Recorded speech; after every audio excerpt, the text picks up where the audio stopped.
मीठे बच्चे, अब वापिस घर जाना है, इसलिए देह सहित देह के सब संबंधों को भूल एक बाप को याद करो। यही है सच्ची गीता का सार। प्रश्न है, तुम बच्चों का सहज पुरुषार्थ क्या है? उत्तर, बाप कहते हैं तुम बिल्कुल चुप रहो। चुप रहने से ही बाप का वर्षा ले लेंगे। बाप को याद करना है, सृष्टि चक्र को फिराना है। बाप की याद से तुम्हारे विकर्म विनाश होंगे, आयु बड़ी होगी और चक्र को जानने से चक्रवर्ती राजा बन जाएंगे। यही है सहज पुरुषार्थ। ओम शांति। मीठे मीठे रूहानी बच्चों प्रति रूहानी बाप फिर से समझा रहे हैं, रोज रोज समझानी देते हैं। बच्चे तो समझते हैं, बरोबर हम गीता का ज्ञान पढ़ रहे हैं। कल्प पहले मौफिक श्री कृष्ण नहीं पढ़ाते, परमपिता परमात्मा हमको पढ़ाते हैं। वही हमको फिर से राजयोग सिखा रहे हैं। तुम अभी डायरेक्ट भगवान से सुन रहे हो। भारतवासियों का सारा मदार गीता पर है। उस गीता में भी लिखा हुआ है कि रुद्र ज्ञान यज्ञ रचा। यह यज्ञ भी है तो पाठशाला भी है। बाप जब सच्ची गीता आकर सुनाते हैं तो हम सद्गति को पाते हैं। मनुष्य यह नहीं समझते। बाप जो सर्व का सद्गति दाता है, उनको ही याद करना है। गीता भल पढ़ते आए हैं, परंतु रचयिता और रचना को न जानने के कारण नेति नेति करते आए हैं। तो परमपिता परमात्मा स्वतः आपल्याला हा राजयोग शिकवतोय। ही सच्ची गीता आहे आणि या गीतेच्या द्वारे, या मुरलीद्वारेच आपली सद्गती होणार आहे। आपण परमधाममध्ये जाऊ आणि सतयुगामध्ये येऊ। तो सद्गतिदाता एक परमात्मा शिव है, श्री कृष्ण भी उसका बच्चा है। तो हमें याद एक परमपिता परमात्मा जो पतित पावन है उसको करना है। लिखते हैं राइज और फॉल। हिंदी में कहते हैं भारत का उत्थान और पतन। राइज अर्थात construction of deity dynasty, 100% purity, peace, prosperity की स्थापना होती है। फिर आधा कल्प बाद फॉल होता है, डेविल डिनाइस्टी का fall. Rise and construction deity dynasty का होता है। फॉल के साथ डिस्ट्रक्शन लिखना है। तो भारत का उत्थान और पतन। पतन झालं भारताचं म्हणजे काय झालं? फॉल म्हणजे खाली आली, खालची लेवल झाली आणि मग डिस्ट्रक्शन, मग संपलं। आणि मग नंतर बाबा येऊन काय करतात? पुन्हा राईज म्हणजे पुन्हा या भारताला उभारी देतात। पुन्हा वरच्या लेवलला, श्रेष्ठ लेवलला भारत पोहोचतो आणि तिथं त्या भारतामध्ये, येणाऱ्या भारतामध्ये, सतयुगामध्ये 100% पवित्रता आहे, शांती आहे आणि समृद्धी आहे, कशाचीही कमी नहीं। तुम्हारा सारा मदार गीता पर है। बाप ही आकर सच्ची गीता सुनाते हैं। सच्ची गीता बाबा की मुरली है, क्योंकि वो गीता सुनते आए, पढ़ते आए, लेकिन क्या कहते आए ऋषि मुनि भी कि नेति नेति, मतलब हम परमात्मा को नहीं जानते। तो इस गीता में, इस मुरली में तो सारा परिचय है, हमारा भी परिचय है, उसका भी परिचय है और दुनिया के इस खेल का भी परिचय हमें मिल गया है। बाबा रोज इस पर ही समझाते हैं। बच्चे तो आत्मा ही है। बाप कहते हैं इन देह के सारे पसारे यानी विस्तार को भूल अपने को आत्मा समझो। आत्मा शरीर से अलग हो जाती है तो सब संबंध भूल जाती है। तो बाप भी कहते हैं देह के सब संबंध छोड़ अपने को आत्मा समझ मुझ बाप को याद करो। अभी घर जाना है ना, आधा कल्प वापस जाने के लिए ही इतनी भक्ति आदि की है।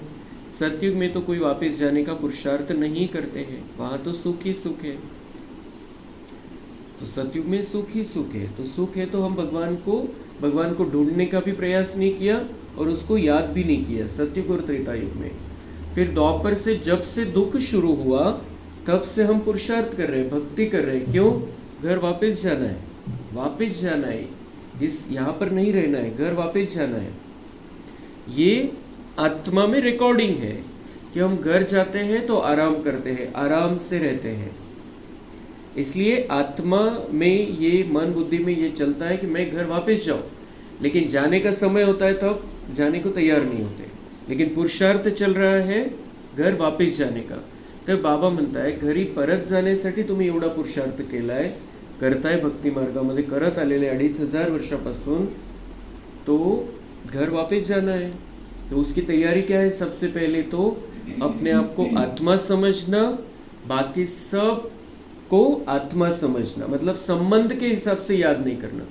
जे नातं आहे त्या नात्याच्या हिशोबाने नहीं, पर एक आत्मा है, बाबा का बच्चा है, इस हिसाब से याद करना। तो वो पसारा मतलब क्या है?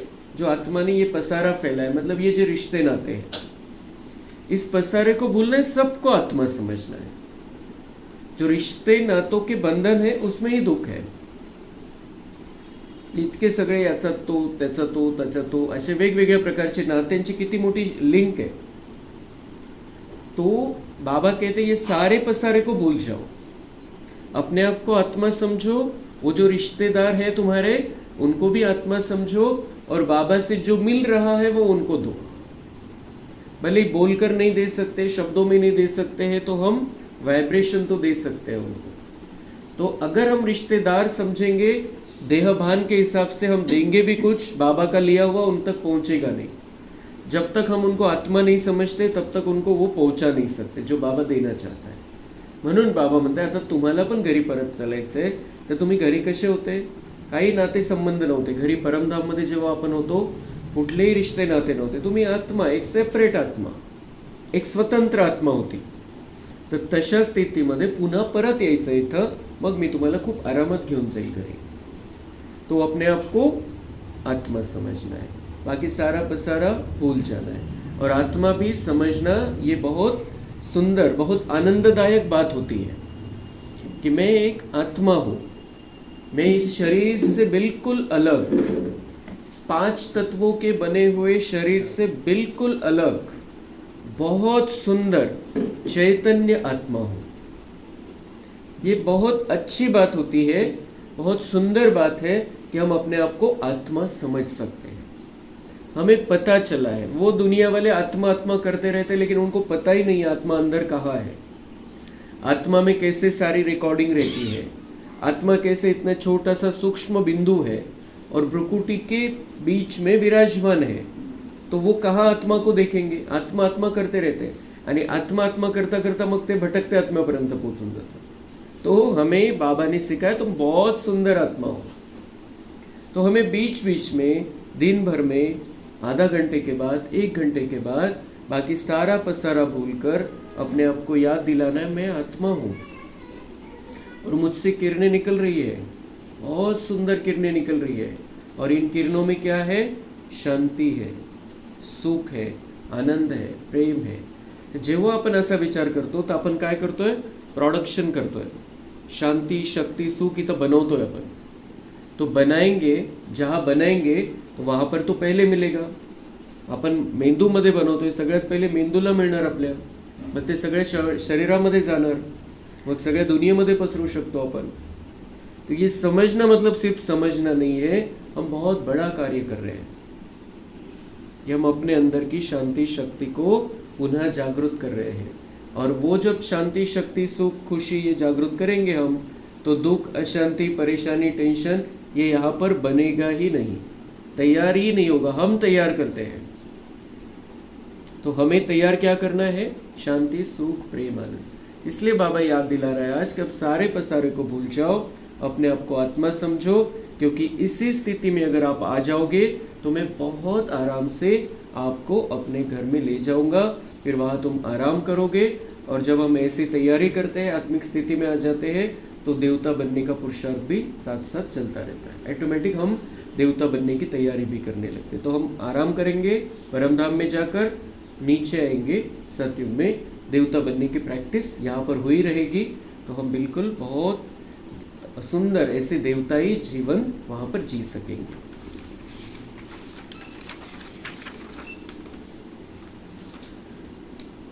यह है बेहद का ड्रामा। इसमें मुख्य कौन कौन है यह तुम जानते हो। मनुष्य तो कह देते हैं राम जी संसार बना ही नहीं है, इस पर भी एक शास्त्र बनाया है, अर्थ कुछ भी नहीं समझते। तो हम सारे ड्रामा को जान गए, बाबा ने सब कुछ बता दिया है हमें, हमारे लिए कोई रहस्य नहीं है, अब सब पता है। और इस ड्रामा में किसका किसका कैसा कैसा कब कब पार्ट है, किसका मुख्य पार्ट है, सब पता है। और वो बाबा म्हणतात त्यांनी एक शास्त्र, आता कोणते शास्त्र माहिती नाही, इस पर एक शास्त्र भी बनाया है। मनुष्य कह देते राम जी संसार बना ही नहीं है, ये नाहीच आहे, संसार बनलेलाच नाही है, मग आपण कुठे राहतोय? संसार बना ही नहीं है, तो हम तो है, हमारा जीवन तो चल रहा है, इतने सारे 800 साढ़े 800 करोड़ मनुष्य आत्माओं का जीवन चल रहा है, इतने सारे जीव जंतु है, जानवर है, पंछी है, ये सारी प्रकृति है, ये सब कुछ है, तो बना ही नहीं है ऐसे कैसे? तो मतलब म्हणजे त्याच्यामधून बुद्धी काढा हे समजवण्यासाठी त्यांनी ते एवढं मोठं शास्त्र लिहिलं असेल। और वो बाबा तो एक लाइन में हमें ये बात समझा देता है। बाप ने तुम बच्चों को बहुत सहज पुरुषार्थ सिखाया है। सबसे सहज पुरुषार्थ है तुम बिल्कुल चुप रहो।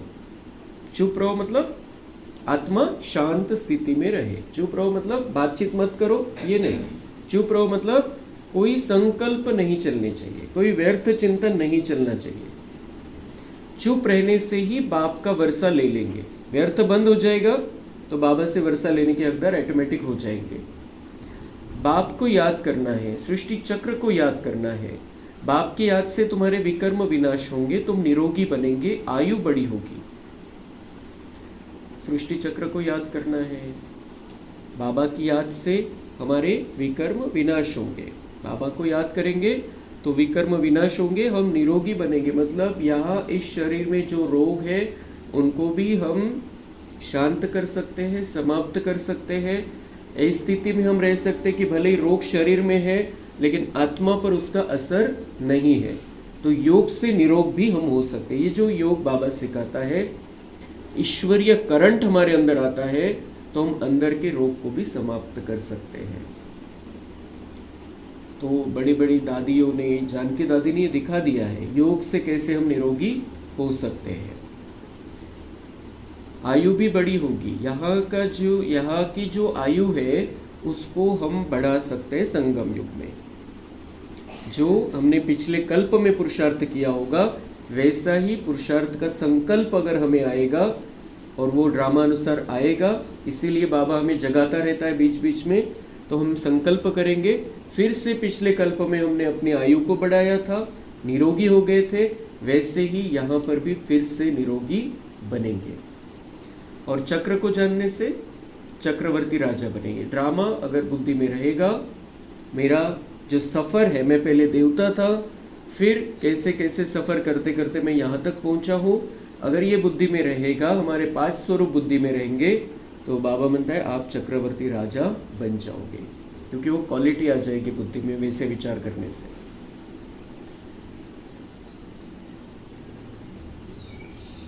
अभी हो नर्क के मालिक, फिर स्वर्ग के मालिक बनेंगे। स्वर्ग के मालिक तो सब बनते हैं, फिर उसमें है पद। जितना आप समान बनाएंगे उतना ऊंच पद मिलेगा।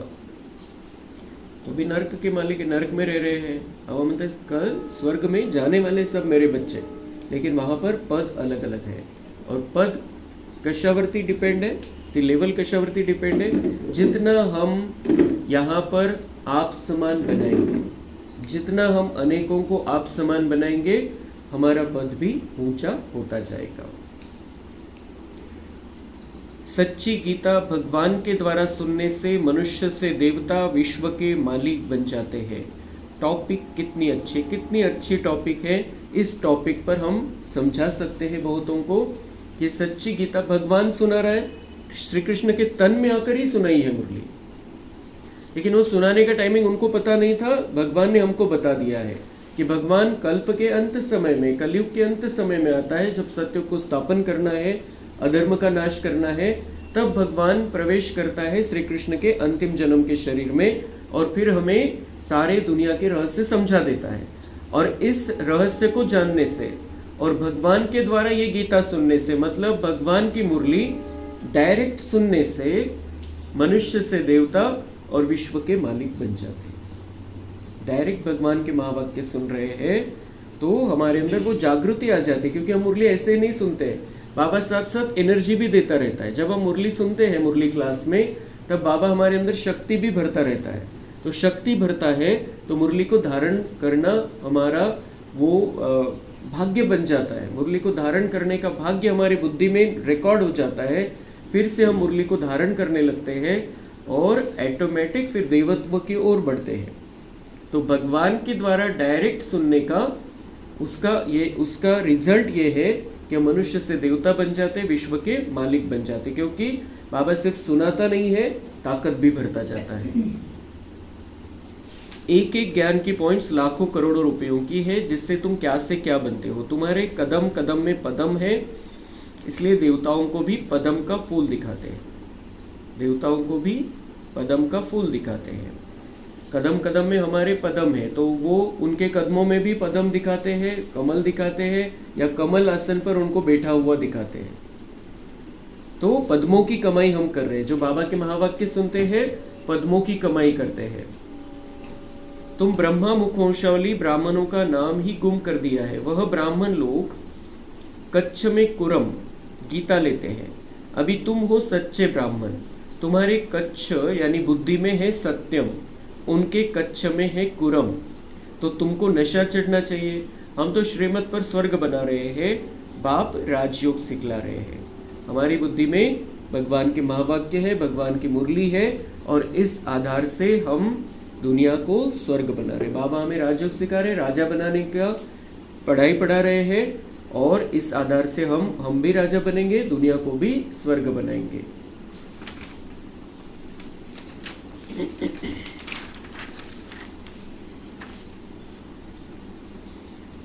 पढ़ाई से राजाई स्थापन होती है, और धर्म स्थापक कोई राजाई नहीं स्थापन करते।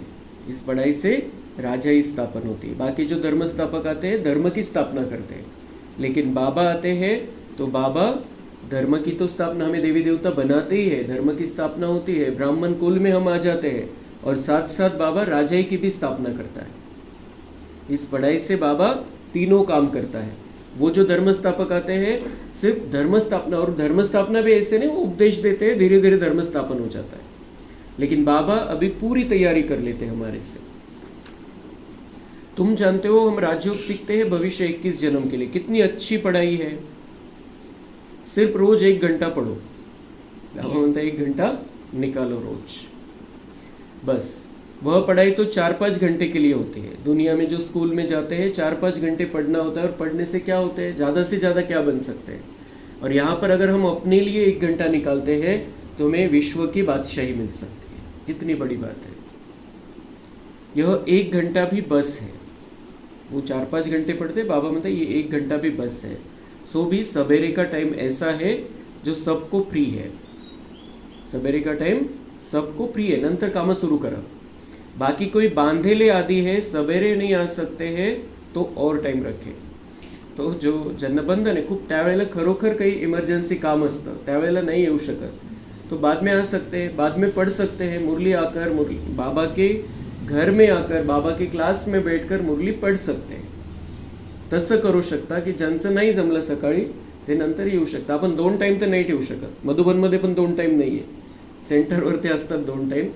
आपण इथं जर दुसरा संध्याकाळचा पण टाइम ठेवला तर मग सकाळी येणारे पण काय म्हणतील जाऊ संध्याकाळी, आणि संध्याकाळी पण येणं होणार नाही। इसलिए हमारा फिक्स है कि हमें सवेरे ही मुरली रखनी है। बाकी फिर जिसका नहीं जमता है टाइम पर आना, वो बाद में आकर पढ़ सकते हैं। पढ़ना तो चाहिए कम से कम।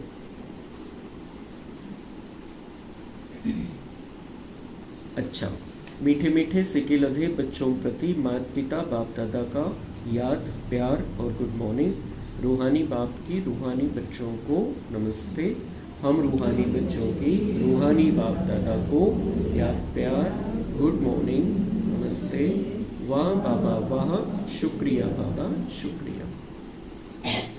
वरदान है, रूहानियत के प्रभाव द्वारा फरिश्तेपन का मेकअप करने वाले सर्व के स्नेही भव। जो बच्चे सदा बाप दादा के संग में रहते हैं उन्हें संग का रंग ऐसा लगता है जो हर एक के चेहरे पर रूहानियत का प्रभाव दिखाई देता है। जिस रूहानियत में रहने से फरिश्तेपन का मेकअप स्वतः हो जाता है। जैसे मेकअप करने के बाद कोई कैसा भी हो लेकिन बदल जाता है, मेकअप करने से सुंदर लगता है। यहाँ भी फरिश्तेपन के मेकअप से चमकने लगेंगे और यह रूहानी मेकअप सर्व का स्नेही बना देगा। तो बाबा म्हणताय तिथं पण ब्युटी पार्लरमध्ये जाऊन मेकअप करून येतात तर कसे दिसतात आणि बाहेर आल्यावर बघतो तर कसं किती चेंज होऊन जातं मेकअपमुळे। तो बाबा म्हणताय यहाँ पर तुम्हें कौन सा मेकअप करना है, यहाँ पर मेकअप कौन सा करना है, बाबा के संग का रंग लगा लो, यही मेकअप है। और इससे इतना सुंदर आपकी स्थिति हो जाएगी, आप फरिश्ते लगने लगोगे। इतनी सुंदर स्थिति हमें बनानी, इतना संग का रंग अपने ऊपर लगा लेना है कि जैसे कि हम इस दुनिया के है ही नहीं और दुनिया की सेवा के लिए यहाँ पर उपस्थित है। कुठेही अटकलेलो नहीं, कुठेही लगाव नहीं, झुकाव नहीं, यानी टकराव नहीं, ऐसी हमारी स्थिति हो जाए। तो बाबा के संग का रंग जितना हम हमारे ऊपर लगाते जाएंगे उतना ये फरिश्तेपन का प्रभाव दिखाई देगा और हम उस आधार से सर्व के स्नेही बन जाएंगे। स्लोगन है, ब्रह्मचर्य योग तथा दिव्य गुणों की धारणा ही वास्तविक पुरुषार्थ है। वास्तविक पुरुषार्थ क्या है? ब्रह्मचर्य, जो विकारों से दूर रहना, शरीर भान के आधार से जो विकार है उससे दूर रहना, योग बाबा की याद और दिव्य गुणों की धारणा, ये है वास्तविक पुरुषार्थ। मातेश्वरी जी के अनमोल महावाक्य। कर्म बंधन तोड़ने का पुरुषार्थ। बहुत प्रश्न पूछते हैं कि हमें क्या करना है, कैसे अपना कर्म बंधन तोड़े, कैसे अपना कर्म बंधन तोड़े। कर्माचे बंधन है, कर्माचे हिशोब है। तो अनेकों का ये प्रश्न रहता है कि अब बाबा के बन गए, सारा सत्य समझ में आ गया, अब कर्म बंधन को कैसे तोड़ना है। तो अभी मम्मा समझा रहे हैं, शाम में हम इसी टॉपिक पर क्लास रखेंगे। शाम में शायद रामनाथ भाई का क्लास इस पर अच्छा है, वो रामनाथ भाई का क्लास रखेंगे, कर्म बंधन को कैसे तोड़ना है। फिर मम्मा ने समझाया है, अब हर एक की जन्मपत्री को तो बाप जानता है। बच्चे का काम है एक बार अपने दिल से बाप को समर्पित हो जाए, अपनी जवाबदारी उनके हाथ में दे देवे। सगळ्यात पहले तो काय करा कि दिल से बाप को समर्पित हो जाए। बस बाबा मैं आपका हूँ, मैं जो हूँ जैसा हूँ आपका हूँ, संपूर्ण समर्पण। फिर हमारी जवाबदारी, बाबा आप संभाल लेना, मुझे संभाल लेना। कैसे? मतलब मेरी स्थिति को संभाल लेना, जो कर्तव्य करना है मुझे करना है, आप साथ देना, आप शक्ति देना, मैं अपना कर्तव्य निभाऊंगा, आप मेरे साथ में रहना। लेकिन जो भी वो जो बोझ है, टेंशन है, उसको आप ले लो, असं द्यायचं आहे बाबांना। फिर वो हर एक को देख राय देगा कि तुमको क्या करना है। बाबा टच करेल काय करायचं आहे। सहारा भी प्रॅक्टिकल में लेना है। तो आहे चैतन्यमध्ये ब्रह्मा बाबा आहे, शिव बाबा आहे, चैतन्यमध्ये त्यांचा सहारा घ्यायचा है, अपन प्रॅक्टिकलमध्ये घ्यायचा है। बाकी ऐसे नहीं सिर्फ सुनते रहो और अपनी मत पर चलते चलो। बाबा को सहारा बना लेना है, सचमुच में समर्पित हो जाना है। ऐसे नहीं कि बस हम सुनते रहे बाबा के महावाक्य और अपनी मत पर चलते रहे, ऐसा नहीं। फिर बाबा जो कहता है वैसा करना है, क्योंकि बाबा तो मार्गदर्शन करता है। फिर हम बाबा को सौंप देते हैं अपने आप को, तो बाबा मुरली के माध्यम से या और किसी के माध्यम से हमें टच कराता है क्या करना है। बाप साकार है तो बच्चे को भी स्थूल में पिता गुरु टीचर का सहारा लेना है। ऐसे भी नहीं आज्ञा मिले और पालन न कर सके तो और ही अकल्याण हो जाए। तो बाबा हर एक की स्थिति देखकर ही टच करता है। तो फरमान पालन करना भी हिम्मत चाहिए। चलाने वाला तो रमजबाज है, वो जानता है इसका कल्याण किसमें है, तो वह ऐसे डायरेक्शन देगा कि कैसे कर्म बंधन तोड़ो। तो वो तो जानता है, वो रमजबाज है, उसको पता है किसको किस तरीके से कैसे समझाना है, किस भाषा में समझाना है, मीठे भाषा में समझाना है, थोड़ा स्ट्रिक्ट होकर समझाना है, उसको पता है। वो बराबर हमें उसी टाइप से समझा देता है कैसे कर्म बंधन तोड़ने, वो समझा देगा। कोई को फिर यह ख्याल में नहीं आना चाहिए कि फिर बच्चों आदि का क्या हाल होगा, मतलब मैं बाबा को सौंप दूँ, उनका क्या हाल होगा। सौंपना है मतलब जिम्मेदारी तो नहीं सौंपनी है, हमारा जो कर्तव्य वो नहीं सौंपना है, कर्तव्य का जो टेंशन है वो सौंप देना है। तो इसमें कोई घर बार छोड़ने की बात नहीं है। यह तो थोड़े से बच्चों का इस ड्रामा में पार्ट था तोड़ने का। अगर यह पार्ट न होता तो तुम्हारी जो अब सेवा हो रही है फिर कौन करे। जे सुरुवातीला तर बाबांनी डायरेक्शन दिलं होतं की अगर इस ज्ञान में चलना है तो घर बार छोड़कर आ जाओ। क्यों? क्योंकि बेस बनाना था, फाउंडेशन बनवायचं होतं। आणि म्हणून ते जे 350, 400, 385 भाई बहिणी आले तर त्यांनी जे पाया रचला त्याच्यावरच हे सगळ्या विश्वामध्ये हे ज्ञान पोहोचलेलं आहे। तो उनका तो जरूरी था। अब बंधन नहीं है किसी को भी। इस ज्ञान में हम घर में रहते हुए भी चल सकते हैं। अगर हमारा कोई कर्तव्य जिम्मेदारी नहीं है तो हम समर्पित हो सकते हैं। तो ऐसी 50,000 दीदियाँ समर्पित हो गई है, लेकिन किसी को भी जबरदस्ती नहीं है कि समर्पित होकर ही पुरुषार्थ करना है, ऐसा कुछ भी नहीं है। प्रत्येकाचे वेगवेगळ्या प्रकारची परिस्थिती असते, त्यानुसार ज्याने त्याने निर्णय घ्यायचा असतो। तो अब तो छोड़ने की बात नहीं है, मगर परमात्मा का हो जाना है। डरो नहीं, हिम्मत रखो। छोड़ना नहीं है, लेकिन परमात्मा का हो जाना है। जहाँ पर भी है परमात्मा का होकर रहना है। डरना नहीं है, हिम्मत रखना है। बाकी जो डरते हैं वो न खुद खुशी में रहते हैं, न फिर बाप के मददगार बनते हैं। जो डरते हैं वो न खुद, जो जर भीती असेल मनामध्ये तर आनंद राहणारच नाही। भीती आणि आनंद सोबत कसं राहील? तो जो डरते हैं किसी भी बात से, किसी अपने भविष्य की चिंता से या कौन क्या बोलेगा, अगर ये डर है तो खुशी नहीं रहेगी, और खुश नहीं है तो बाबा के मददगार नहीं बन सकते। जो खुश रहते हैं वही बाबा को मदद कर सकते हैं। तो यहाँ तो उनके साथ पूरा मददगार बनना है। जब जीते जी मरेंगे तब ही मददगार बन सकते हैं। जीते जी मरेंगे मतलब खुद को आत्मा समझेंगे, बाबा पर अपने आप को संपूर्ण समर्पित कर देंगे, तो हमारी स्थिति आनंद की रहेगी सदा, और बाबा को मदद करते रहेंगे। कहाँ भी अटक पड़ेंगे तो फिर वो मदद देकर पार करेगा। अगर हमने अपने आप को बाबा को सौंप दिया है तो अगर हम अटक जाएंगे कहीं पर तो वो मदद देकर हमें पार करेगा, त्यातून काढेल तो बाहेर। तो बाबा के साथ एक जे महावाक्य आहे हे खूप मोठा विस्तार आहे। याचा एका महावाक्याचा विस्तार आपल्याला 1 तास लागेल। इतकी गहराई असते मम्मांच्या सांगण्यामध्ये, आपल्याला शॉर्टमध्ये घ्यायचं आहे। आपण आपलं त्याच्यावरती चिंतन चालवायचं जे मम्मांनी सांगितलेलं आहे। तो बाबा के साथ मनसा वाचा कर्मना मददगार होना है। इसमें जरा भी मोह की रग होगी तो वो गिरा देगी। मनसा वाचा कर्मना मददगार होना है। अगर हम मोह में, अगर मोह का धागा अगर हमें यहाँ खींच रहा है तो बाबा की मदद कैसे कर सकते हैं? जो मोह में फंसे नहीं है वो ही बाबा की मदद कर सकते हैं। तो हम मोह को अगर छोड़ना है, मोह से मुक्त होना है, तो बहुत अच्छा पार्ट हमें हमारे लिए ये पक्का करना है कि मैं डॉक्टर हूँ या मैं नर्स हूँ। बस सब पेशंट है, सबको मुझे ठीक करना है। म्हणजे ठीक करायचं तर आहे, त्यांना सगळं चांगलं चांगलं द्यायचं तर आहे, पण त्यांच्यामध्ये अटकायचं नाही। तो ये पार्ट हमें स्वीकार कर लेना है, तो हम बाबा की मदद करेंगे।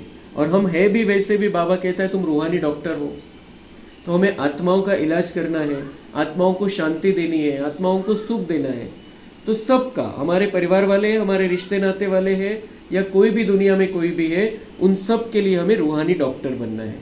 तो डॉक्टर क्या करता है, वो पेशेंट को, अभी उसके सामने पेशेंट है तो उसको ये नहीं कहता है तो असं का बरं केलं, असं नाही करायला पाहिजे होतं, तसं केलं असतं ते झालं नसतं, ही जखम झाली नसती, हे नसतं झालं, ते नसतं। तो वो क्या करता है, पेशेंट उसके सामने है, उसका काम है उसका इलाज करना।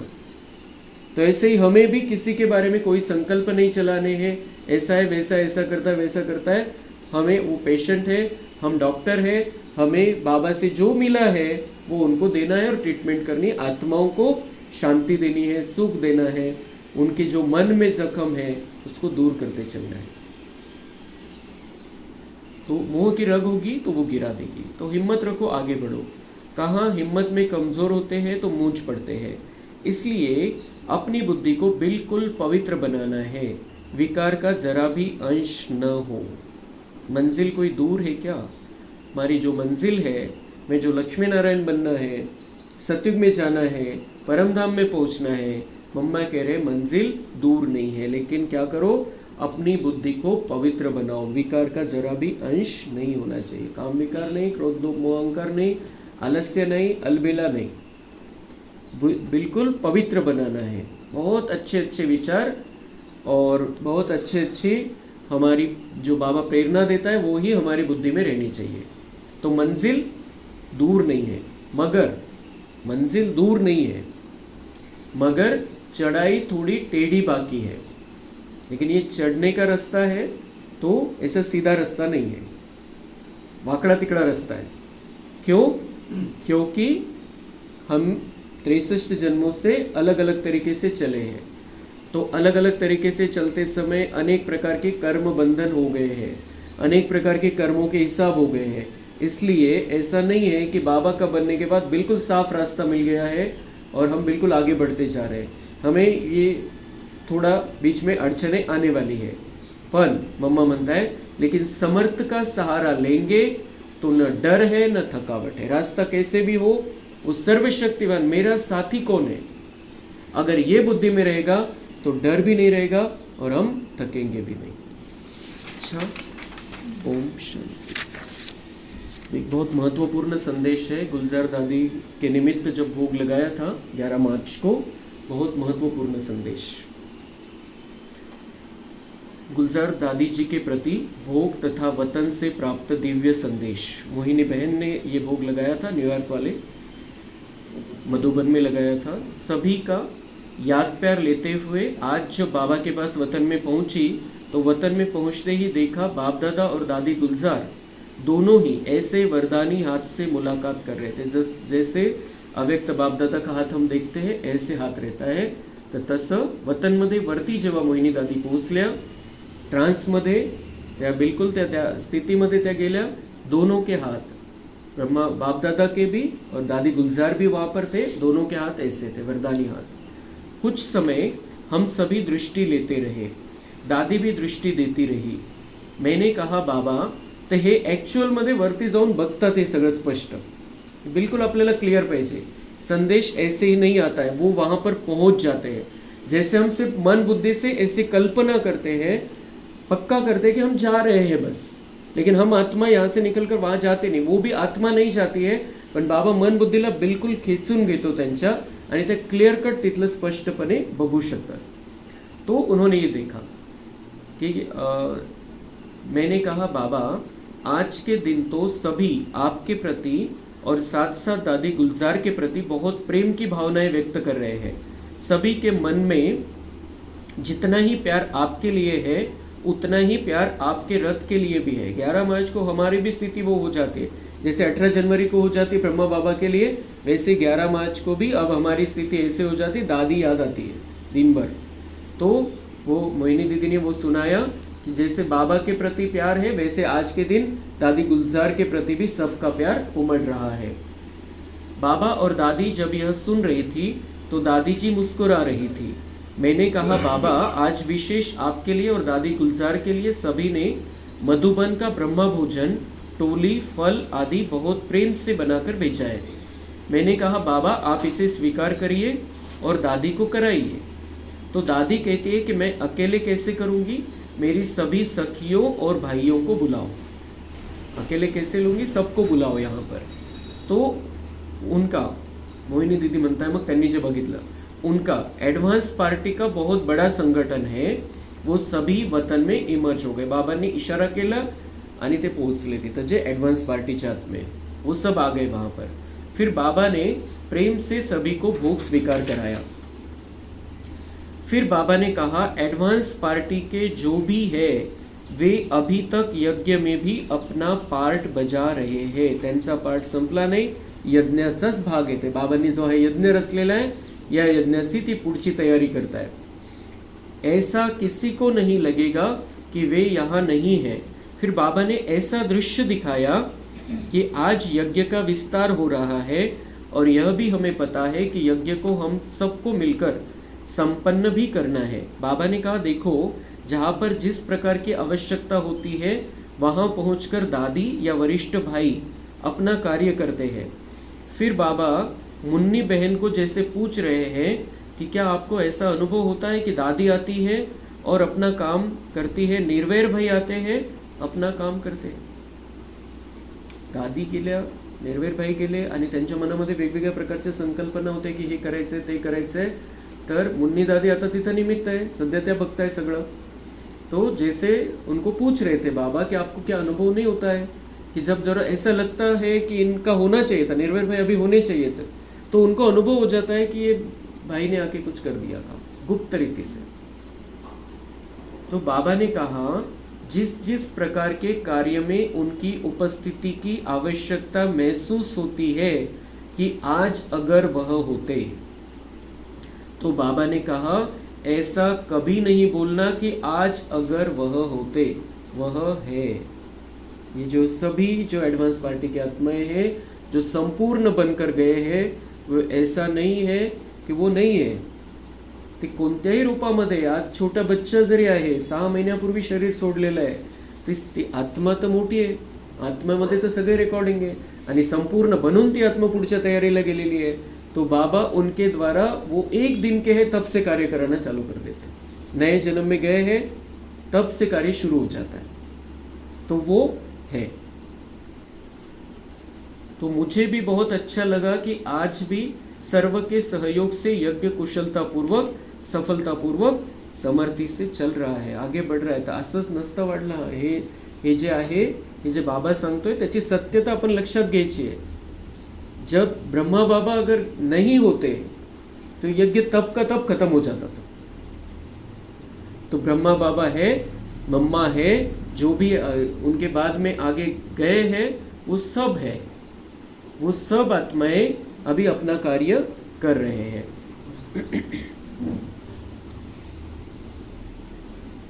तो इसमें उन सभी आत्माओं का न केवल पार्ट था बल्कि अभी भी है, तेव्हाच नव्हता, आता पण त्यांचा पार्ट है, अभी भी वो, और अभी तो और भी ज़्यादा सुंदर पार्ट है जब से शरीर छोड़ा है इन सभी आत्माओं ने। भले राजधानी बननी है, सतयुग की स्थापना होनी है, उसमें हर एक का पार्ट है, लेकिन वो पार्ट होते हुए भी वर्तमान समय यज्ञ में भी अपना कार्य पूरा कर रहे हैं।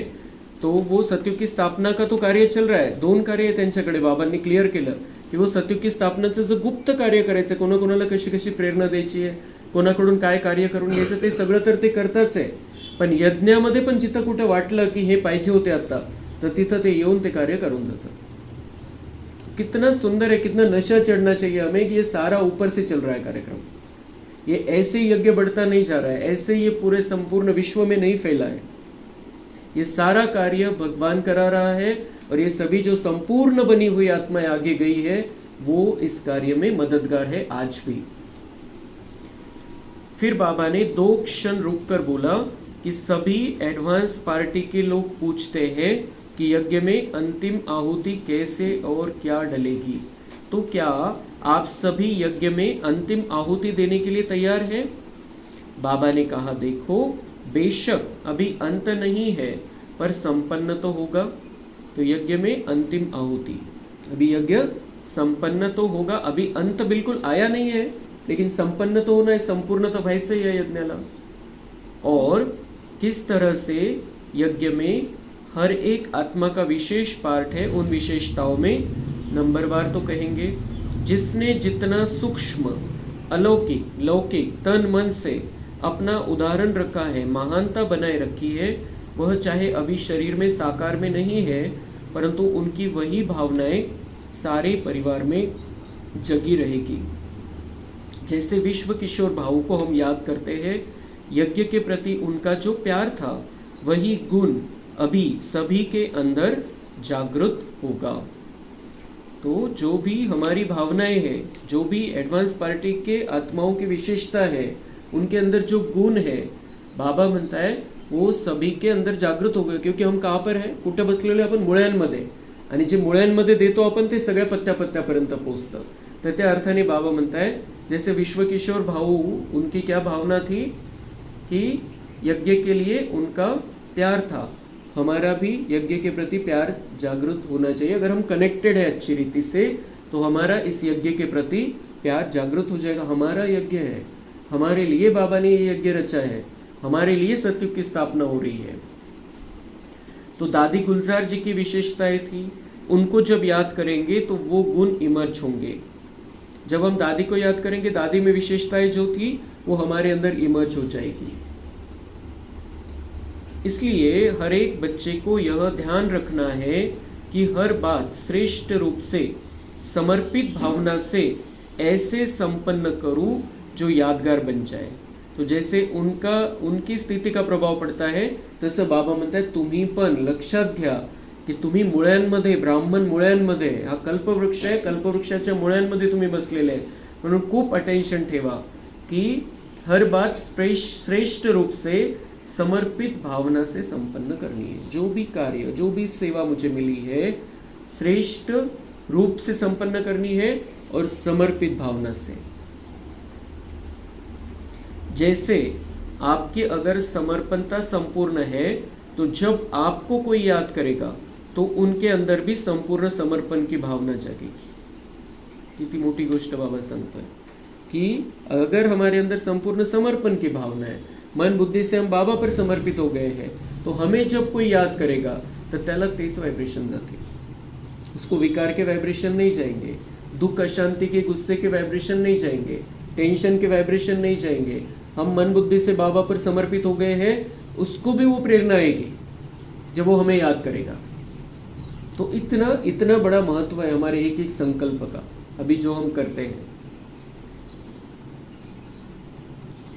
यह केवल एडवांस पार्टी वालों के प्रति बाप दादा नहीं कह रहे हैं, आप सभी बच्चों के प्रति भी बाबा यही कहना चाहते हैं कि हर प्रकार से, मन से, वचन से, कर्म से इतना श्रेष्ठ ऐसा उदाहरण स्वरूप बने जो आपके उदाहरण से औरों की जीवन में भी वही उमंग, उत्साह, वही विशेषताएं जागृत हो जाए. इतकी मोठी जबाबदारी आहे. बाबा म्हणताय की तुम्ही किती महान आहे, किती तुमची कोणती लेवल आहे. तुम्ही विचार करा कि बाबा म्हणताय मन, वचन, कर्म इतना श्रेष्ठ आपका हो, ऐसा उदाहरण स्वरूप आप बन सकते हो जो आपके उदाहरण से औरों के जीवन में भी उमंग, उत्साह और विशेषताएं जागृत हो जाएगी. इतकं महत्व आहे आपल्या स्थितीचा इतका मोठा प्रभाव पडू शकतो. म्हणून आपल्याला लक्ष ठेवायचं आहे, बुद्धीमध्ये क्लियर ठेवायचं आहे, मेरी स्थिति का प्रभाव संपूर्ण वृक्ष पर पड़ने वाला है. इसलिए मैं एक मिनट भी नेगेटिव नहीं हो सकता हूँ, उदास नहीं हो सकता हूँ, निराश नहीं हो सकता हूँ. किसी के प्रति कोई गलत भावना मेरे मन में नहीं होनी चाहिए, क्योंकि अगर मेरे मन में कोई गलत भावना है और कोई मुझे याद कर रहा है उस समय, उसको वो गलत भावना ही पहुंचेगी तो मेरे से पाप हो गया. इसलिए और अगर मैं अच्छी भावना में हूँ, अच्छी स्थिति में हूँ, वो मुझे याद करेगा तो उसमें वो वाइब्रेशन जाएंगे तो पुण्य का खाता मेरा बढ़ जाएगा. उसका तो कल्याण होगा ही, लेकिन मेरा भी पुण्य का खाता बढ़ जाएगा.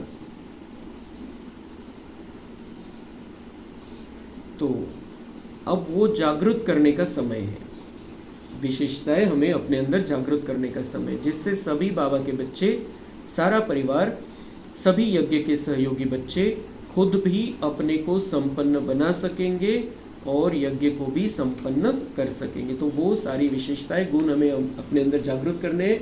तो परिवार, यज्ञ, सब कुछ बहुत अच्छी रीति से आगे बढ़ेगा.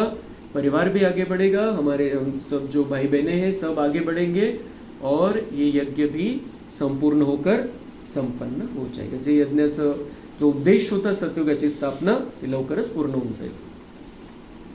फिर मैंने दादी गुलजार को बोला, दादी आपको हम सभी बहुत याद करते हैं. तो दादी मुस्कुराने लगी कुछ क्षण के लिए, जैसे वहाँ पर साइलेंस थी, कारण बाबा म्हटल्याशिवाय तो दादी जाणार नहीं. तो दादी मुस्कुराने लगी. फिर बाबा ने दादी को कहा कि आपको बहुत याद करते हैं तो आप जाओ, थोड़ा दृष्टि देकर आओ. मग दादींना सांगितलं की बाबांनी सांगितलं की आप जाओ और थोड़ा दृष्टि देकर आओ. तो दृष्टि देकर आओ बातचीत करने के लिए बाबा ने नहीं कहा, तर दृष्टी देकर आओ. तर ते आहे, तो व्हिडिओ आलेला आहे, ते बघू शकता सगळे. तर दादी आल्या मोहिनी दादीच्या शरीरामध्ये आणि त्यांनी फक्त दृष्टी दिली. 10 ते 15 मिनिट होत्या दादी त्या शरीरामध्ये, फक्त दृष्टी दिली. मागच्या वेळेला 2 वर्षापूर्वी आल्या होत्या, तर त्यावेळेला माईकमध्ये बोलल्या पण होत्या दादी की क्या करना है. लेकिन इस बार सिर्फ दृष्टी दी. त्यांच्या समोर 10 वेळा माईक आणला असेल कमीत कमी बोलण्यासाठी, त्यांनी काहीतरी बोलावं. बिलकुल त्या माईकमधून बोलल्याच नाही, क्योंकि बाबा का डायरेक्शन क्या था, दृष्टी देकर आओ सबको. तर सगळ्यांना दृष्टी, खूप सुंदर दृष्टी दिली थी. तो दादी तो आज्ञाकारी है, दादी ने कहा क्यों नहीं, तो दादी सबको दृष्टी देती रही. फिर बाबा ने मतलब मोहिनी दादीच्या शरीरामध्ये प्रवेश करून सगळ्यांना दृष्टी दिली दादी गुलजारने. तो फिर बाबा ने आप सभी को हर प्रकार से वरदान देते हुए कहा. मग पुन्हा दादी रिटर्न आल्या, मग बाबा सगळ्यांना वरदान देत आहे. वरदान देते हुए कहा, हर बच्चा अमूल्य है, विशेष है, परंतु और अटेंशन देकर सदा हो. हर बच्चा अमूल्य है, विशेष है, पण आता पुन्हा खूप अटेंशन द्यायचं आहे आणि सदा अटेंशनमध्ये राहायचं आहे. हर प्रकार से अपनी जीवन में अलौकिकता, रूहानियत और विश्व के आगे संपन्नता का एक उदाहरण रखो. अलौकिकता का उदाहरण कि हम लौकिक में रहते हुए अलौकिक रहते हैं, रूहानियत कि हमारी आत्मिक स्थिति है, और विश्व के आगे संपन्नता का उदाहरण. बिल्कुल हम संपन्न बनते जा रहे हैं. ही जी स्थिती आहे, ज्ञान गुण शक्तीनी संपन्नता, ते स्थितीचं उदाहरण दुनियेच्या समोर ठेवायचं आहे. ऐसे कहते हुए बाबा ने सभी के लिए बहुत बहुत याद प्यार दी. जो भी निमित्त बच्चे हैं उन सभी को बाबा ने विशेष याद प्यार दी. अच्छा, ओम शांति.